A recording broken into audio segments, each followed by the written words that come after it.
सभी को नमस्कार, खम्मा गणी, राम राम। आज हम पढ़ रहे हैं लोक देवता। लोक देवता यानी अपने जो लोक में पूजे जाते हैं। लोक देवताओं में हम पढ़ेंगे रामदेव जी, यानी 5 पीर थे। 5 पीर कौन कौन से थे? 5 पीर थे। एक तो पाबू जी,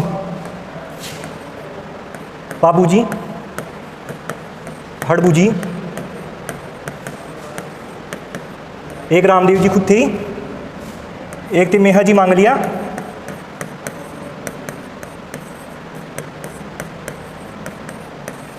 एक थे गोगा जी। अब कहीं कहते हैं कि जैसे तेजा जी के लिए इसी बोलते कि तेजा जी है ना, पीर नहीं थे। 5 पीरों में केवल ये 5 थे। एक तो रामदेव जी, पाबू जी, हड़बू जी, गोगा जी और मेहा जी मांगलिया। तो ये थे 5 पीर। तो इन 5 पीरों में से आज अपन पढ़ने जा रहे हैं रामदेव जी के बारे में, जिनका जन्म 14वीं सदी में, इनका जन्म हुआ 14वीं सदी में।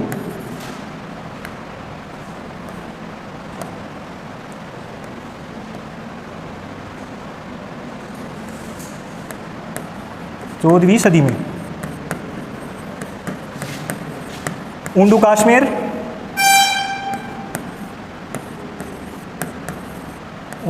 में स्थान था ना। ऊंडू कश्मीर शिव तहसील थी, शिव तहसील। ये कहाँ पे पड़ता है? बाड़मेर में। तो इनका जन्म हुआ 14वीं सदी में, ऊंडू कश्मीर, शिव तहसील, बाड़मेर में। और तिथि पूछे तो तिथि थी भाद्रपद शुक्ल द्वितीया। भाद्रपद शुक्ल द्वितीया। अब जैसे कहा तो ऐसे जाता है कि इनका जन्म हुआ, लेकिन इनको वैसे देखा जाए तो इन्होंने अवतार लिया था। इनकी कहानी पूरी देखी जाती है ना जीवन की, तो इनके लिए बताया जाता है कि रामदेव जी का अवतार हुआ था। अवतार के लिए सीधी बात, जैसे इनके पिताजी थे अजमाल जी तंवर वंश में थे ये। तो अजमाल जी के कोई भी पुत्र, कोई भी संतान नहीं थी। तो उनको लोग कहते थे, बांझ कहते थे। तो सब देखते कि मतलब अजमाल जी देखते कि सब लोग अपने को ऐसे कर्म भी नहीं है बुरे, फिर भी सब यूँ कहते हैं। फिर वो एक बार है ना, जो श्री कृष्ण का मंदिर था, विष्णु भगवान का मंदिर, तो उसमें गए। वहाँ पे पूछे भगवान को कि मेरा ऐसा क्या दोष है जो तूने ऐसा किया मेरे साथ, लेकिन वहाँ से कोई जवाब नहीं मिला भगवान से। तो फिर बाद में इन्होंने गुस्से में मूर्ति को मार दी, लड्डू भगाकर।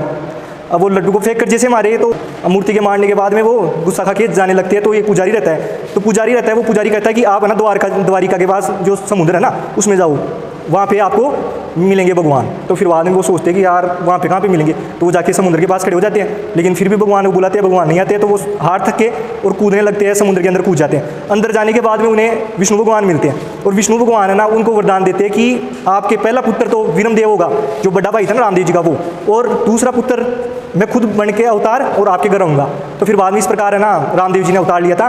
और फिर अवतार लेने के बाद जब उनका जन्म मतलब भाद्रपद शुक्ल द्वितीया को हुआ, तो जन्म होने के बाद जैसे कुमकुम के पेट पगले छप गए थे उनके घर पर अजमाल जी के। तो उन्होंने देखा कि माता थी, मेना दी नाम था उनका। तो उनको सबसे पहला जो चमत्कार था ना रामदेव जी का, उसको बोला करते हैं पर्चा। तो सबसे पहला पर्चा उन्होंने मेना दे को दिया था। तो मेना दे ना देख के पहले तो घबरा गई थी कि क्या है ये। फिर बाद में अजमाल जी ने कहा कि मुझे यूँ भी विष्णु भगवान मिलते, उन्होंने बताया था कि ऐसे मैं जन्म लूँगा आपके घर। तो वो आए हैं साक्षात। तो फिर सब ने ना उनको कि वास्तव में अपना ही बेटा है। फिर बाद में माता मेना दे ने भी उनको बहुत लाड चाव से रखा, और फिर बाद में वो धीरे धीरे बड़े हुए। अब फिर बाद में उनके जैसे बात करते हैं फैमिली में, तो पिता तो है अजमाल जी। वो गाना आता ना, जैसे अजमाल जी रा कवरा माता मेना देरा लाल। मेना दे है ना, मेना दे मातीन की रानी नेतलरा बरतार है ना, नेतलिन की नेतल देव पत्नी थी। और भाई थे वीरम देव। बहन थी सुगना भाई है ना। अब एक इनकी धर्म बहन और थी, धर्म बहन थी डाली बाई। अब ये डाली बाई नाम क्यों पड़ा? अब ये डाली बाई थी, जो कहा जाता है कि ये डाली पे लटकी हुई, मतलब छोटी बचपन में ही, जैसे कहीं कन्या भ्रूणहत्या में कई लोग कर देते हैं, जैसे फेंक जाते हैं बच्चियों को। तो इनको भी इसी तरह से ना किसी पेड़ की टहनी पर कोई फेंक गया था। तो फिर बाद में रामदेव जी ने इनको रास्ते में देखा। तो उन्होंने कहा कि ये मेरी आज से बहन रहेगी। तो उन्होंने अपनी बहन बना ली इनको। अब ये थोड़ी इन निम्न वर्ग में आती थी, इनकी कास्ट को मतलब लोग सभी बोलते थे कि ये निम्न वर्ग की है। इनको देखकर फिर ऐसा ही लगा कि जैसे निम्न वर्ग में है तो कि आप रामदेव जी का सबने विरोध किया कि आप ये गलत कर रहे हो, कि इनको ऐसे भाई नहीं बना सकते आप। उस टाइम पे जाति पाति इतनी थी, छुआछूत की, निम्न वर्ग को बहुत तुच्छ श्रेणियों की तरह मानते थे लोग, बहुत मतलब मानसिकता बहुत गिरी हुई थी। फिर बाद में धीरे धीरे रामदेव जी है ना इनसे राखी भी बंधवाते थे और फिर लोग इनको कहने लगे कि नहीं आप ऐसे नहीं करो नहीं करो, तो लेकिन फिर भी रामदेव जी कभी इन चक्रों में नहीं पड़े कि मतलब कि जाति पाति के चक्कर में इन्हें। अब जैसे इनका ससुराल, अब ससुराल में इनके ससुराल था इनका अमरकोट, अमरकोट। अब अमरकोट इस टाइम पे पाकिस्तान में पड़ता है, तो अमरकोट में रामदेव जी का ससुराल था। तो इनकी पत्नी का नाम था नेतल दे, नेतल दे। और इनके ससुर थे, इनके ससुर का नाम था दलेल सिंह सोडा,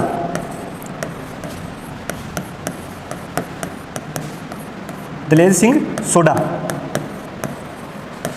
नेतल दे से इन्होंने शादी तो की, लेकिन ये नेतल दे थी जो शारीरिक रूप से विकलांग भी थी, पैरों से चल नहीं पाती थी, ना ही खड़ी हो पाती थी, और इनके है ना जो आंखों से भी नहीं दिखता था इनको। तो फिर बाद में रामदेव जी ने कि नहीं रिश्ता तो यहीं पे करना है, तो फिर रिश्ता यहाँ पे किया गया रामदेव जी का।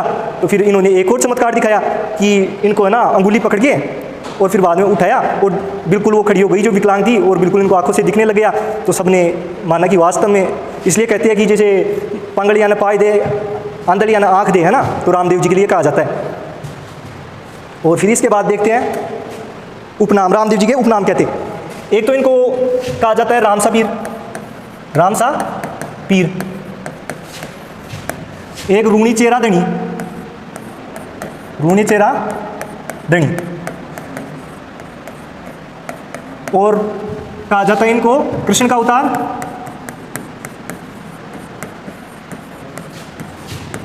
और विष्णु का अवतार।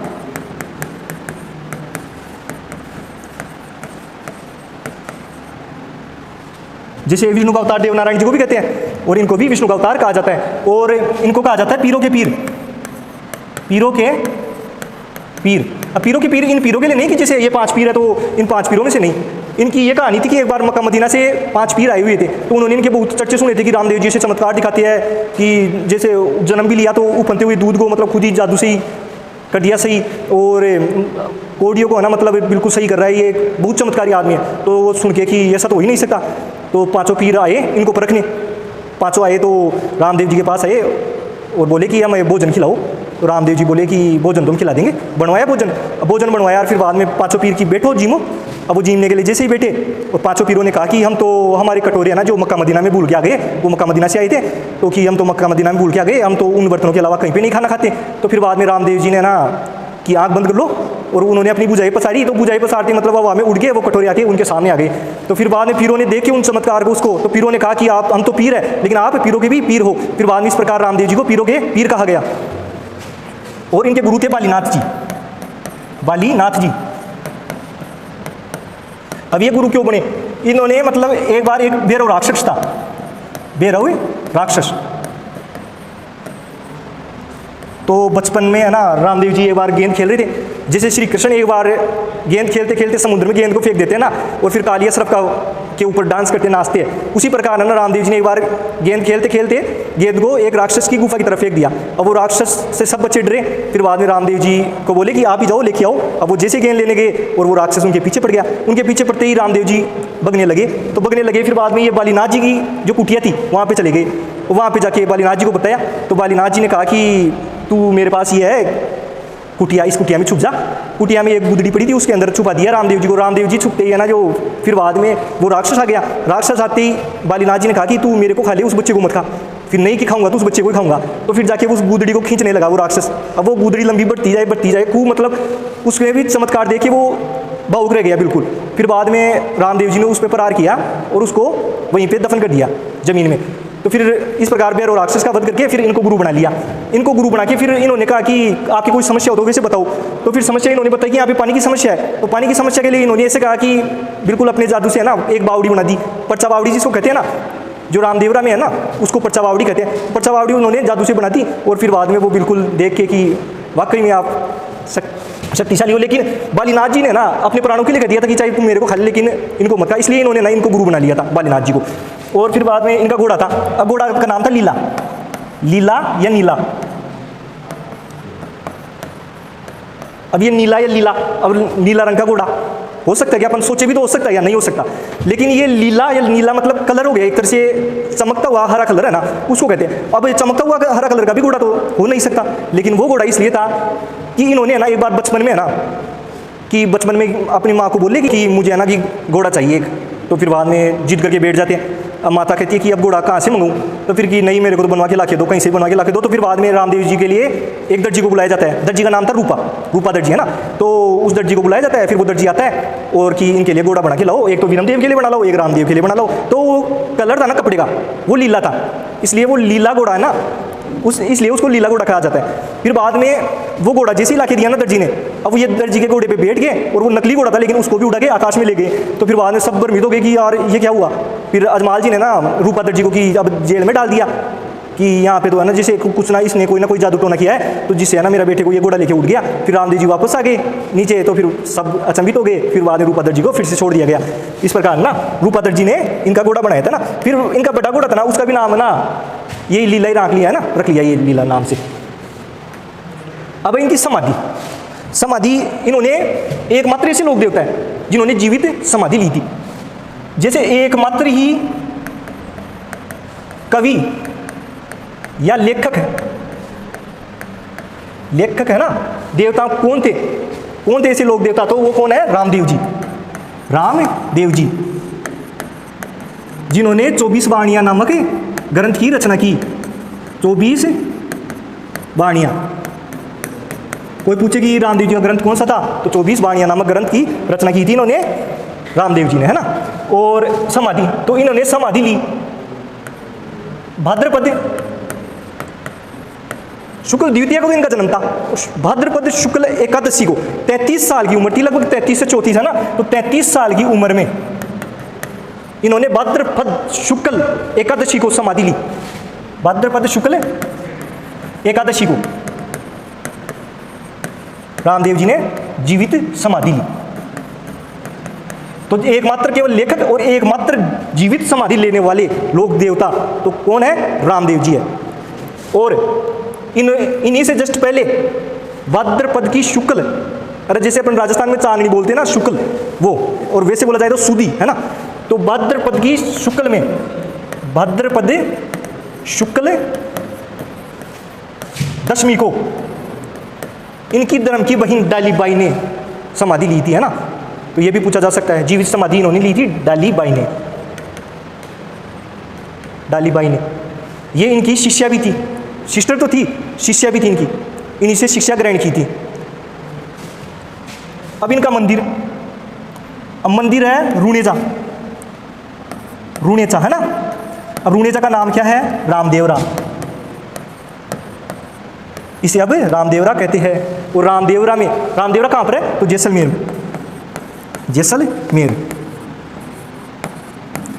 में रामदेवरा में रामदेव जी का मंदिर है। और इनका मेला यहीं पे रूणीचा में रामदेवरा में बढ़ता है ना। और इन्हीं का ये मेला सांप्रदायिक भावना का प्रतीक है ना, मतलब सांप्रदायिक सद्भावना के लिए।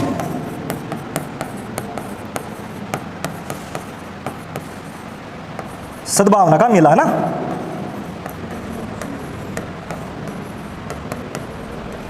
तो रामदेव जी का मेला सांप्रदायिक सद्भावना का मेला है। इसमें हिंदू, मुस्लिम, सिख सभी मतलब हर धर्म हर जाति के लोग आते हैं। और मेला बढ़ता है भाद्रपद शुक्ल द्वितीया, इसको बाबेरी बीज भी कहते हैं, बाबेरी बीज है ना। द्वितीया से शुक्ल पर भाद्रपद की शुक्ल एकादशी तक। अब इसको बाबेरी बीज कहते हैं, कहीं इसको तीज बोलते हैं, वो तीज नहीं होती, बीज होती है। बाबेरी बीज है ना, दूज को बीज भी कहते हैं। तो ये बाबेरी बीज को है ना, यहाँ से लेके और एकादशी तक ये मेला बढ़ता है। और सांप्रदायिक सद्भावना का मेला है। एक मारवाड़ का कुंभ, किसे कहते हैं, मारवाड़ का कुंभ रामदेव जी का मेला है ना। इसको मारवाड़ का कुंभ, जैसे कुंभ में भीड़ रहती है ना, इसी प्रकार इसमें बहुत भीड़ रहती है। इस दिन इतनी भीड़ हो जाती है पूरे मारवाड़ में कि बिल्कुल यूँ मंदिर के पास तो जगह भी नहीं बचती पैर रखने की, इतनी हो जाती है ना। तो इसलिए मारवाड़ का कुंभ भी कहते हैं, मारवाड़ का कुंभ। कौन सा मेला है? रामदेव जी का मेला, है ना। अब आगे देखते हैं अन्य मेले। अन्य कहाँ पे? एक तो बिराठिया पाली में है, सुरताखेड़ा चित्तौड़ में पड़ता है। एक मसूरिया पहाड़ी जोधपुर, जो मसूरिया पहाड़ी पर है ना, इनका मंदिर भी है। इनके जो गुरुजी थे ना बालीनाथ जी, उनकी समाधि, उनका मंदिर है ना, वो यहीं पे है। और यहीं पे रामदेव जी का मेला भी बढ़ता है। और एक पोखरण में, एक हल्दीना अलवर है ना, ये है, ये इनके मेले हैं। अब और देखते हैं। अब रामदेव जी का गीत है ना, सबसे लंबा गीत है। रामदेव जी का गीत सबसे लंबा गीत है ना, सबसे लंबा गीत रामदेव जी का, रामदेव जी का, है ना। और चमत्कार, इनके चमत्कार को क्या कहते हैं? इनके चमत्कार को कहते हैं पर्चा। ये पर्चा दिन है ना, तो पर्चा है ना, इसको चमत्कार को कहते हैं पर्चा। पर्चा। पुजारी, पुजारी कौन सी जाति के होते हैं, मतलब कौन से होते हैं ना, तो ये पुजारी होते हैं ना जो पंवार होते हैं, पंवार। और इसकी इनकी 5 रंग की जो ध्वजा होती है ना, उसको क्या कहते हैं? नेजा कहते हैं उसको, नेजा, नेजा। और मेघवाल जाति के जो भक्त होते हैं उनको कहते हैं रिखिया, रिखिया। मेघवाल जाति के भक्तों को रिखिया कहते हैं। और जो रात्रि जागरण होता है ना, जिसको कहते हैं जंबो, है ना, जो रात्रि का जागरण कराया जाता है ना, जंबो। तो इसमें पहले जैसे करते थे, जैसे और अपने दातन देती है ना, ये तोड़ के नीम की उजीना करते हैं तब महिलाएं, उसी प्रकार से जंबो कराते थे ना, तो इलायची दी जाती थी। हर घर में जाके इलायची दे के आते थे कि हमारे जंबो है ना, तो उस हिसाब से इसको जंबो कहते हैं रात्रि जागरण को। अब इनके द्वारा चलाया गया पंथ कौन सा था? कांबड़िया, कांबड़िया पंथ इन्होंने चलाया था। और गाए जाने वाले गीत ब्यावले, इनके भक्तों द्वारा है ना, जो गाए जाते हैं ना गीत, उसको कहते हैं ब्यावले। और रामदेव जी के मेले में कौन सा नृत्य किया जाता है? तो वो नृत्य है 13 है ताली, 13 है ताली। और ये कौन करती है? ये महिलाएं करती है। और कौन सी महिलाएं करती है? कामड़ जाति की, कामड़ जाति की महिलाओं द्वारा।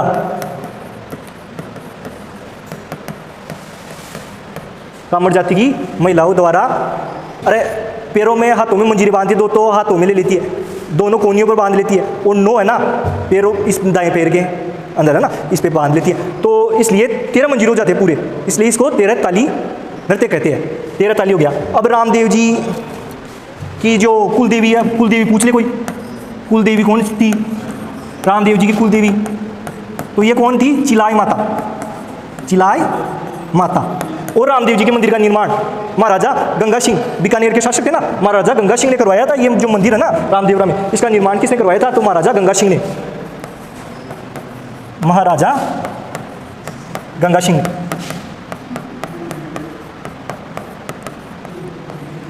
तो इस प्रकार ये रामदेव जी की जीवन कथा थी पूरी की। रामदेव जी कौन थे, किस वंश से थे, तो ये पूरी हो गई इनकी जीवन का। इन्होंने क्या है, जाति पाति के लिए बहुत संघर्ष किया था। जैसे अपने भीमराव अम्बेडकर जी बाबा साहेब कहते हैं ना, उसी प्रकार रामदेव जी को भी बाबा ही कहते हैं कि बाबा रामदेव जी। तो इन्होंने भी बहुत जाति पाति को बिल्कुल मिटाने का प्रयास किया था कि पूरा भेदभाव मिट जाए, सबको एक समान समझा जाए। इसलिए जैसे जब भी बाबा साहेब का नाम लिया जाए तो उसी प्रकार रामदेव जी का भी नाम लिया जाना चाहिए कि वाकई में इन्होंने भी जाति वाति के भेदभाव को मिटाया था। इसलिए वाकई में बहुत चमत्कारी देवता थे। और इंसान देवता अपने कर्मों से बनता है, इनके कर्म देवता योग्य थे, इसलिए ये देवता बने। चैनल को सब्सक्राइब करें, like and comment and share जरूर करें। धन्यवाद।